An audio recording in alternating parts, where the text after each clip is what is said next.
ሁሉም ሰው በህይወቱ ስኬትንና ለውጥን ይፈልጋል።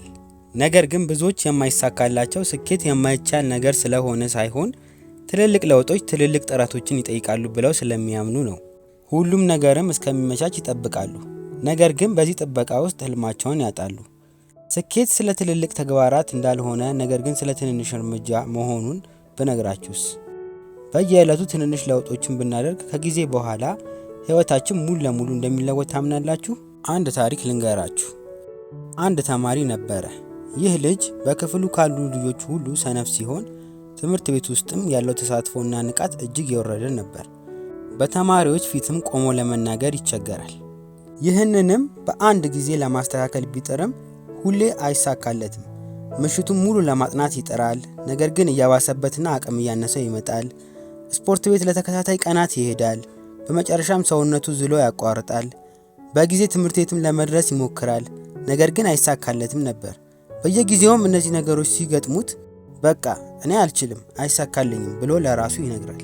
አንድ ቀን ግን ተማሪው ለእረፍት ወደ አያቱ ቤት ይሄዳል። እዛም ሲደርስ አያቱ በየዕለቱ አንድ አሮጌ ወንበር በብርጭቆ ወረቀት ሲፈትጉ ያያቸዋል። እርሱም ጠጋ ብሎ አያቴ፣ ለምንድን ነው ይህንን አሮጌ ወንበር በየቀኑ የሚፈትጉት? መቼም ቢሆን አዲስ አይሆንም እኮ። አያቱም ይህን ሲሰሙ ፈገግ ብለው አሁን ለጊዜው ስታየው ትንንሽ ለውጦችና አንጸባራቂ ቦታዎች ብቻ ነው የሚታዩ።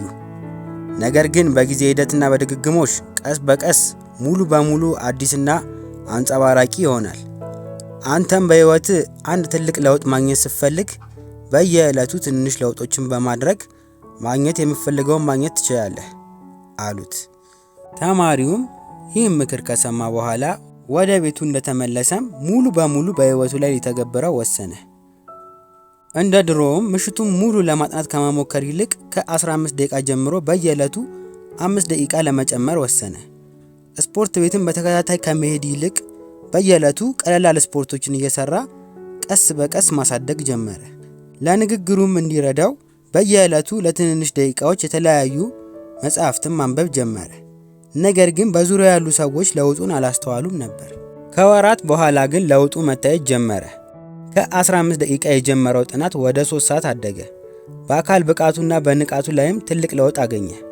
በክፍል ውስጥም መሳተፍ፣ በሰዎችም ፊት ሐሳቡን በግልጽ ማቅረብ ቻለ።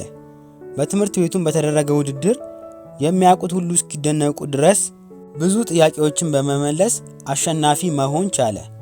አስተማሪዎቹም ተደንቀው እንዴት እንደዚህ ሊለወጥ እንደቻለ ሲጠይቁት በአንዴ አልተለወቅኩም፣ ነገር ግን ቀስ በቀስ በየዕለቱ ትንንሽ ለውጦችን በማድረጌ እዚህ ቦታ ልደርስ ችያለሁ ብሎ መለሰላቸው።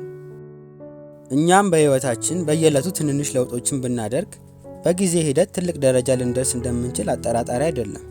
በየዕለቱም በተደጋጋሚ የምናደርጋቸው ጥሩ ልምምዶች በመጨረሻም ወደ ትልልቅ ለውጦች ይመሩናል።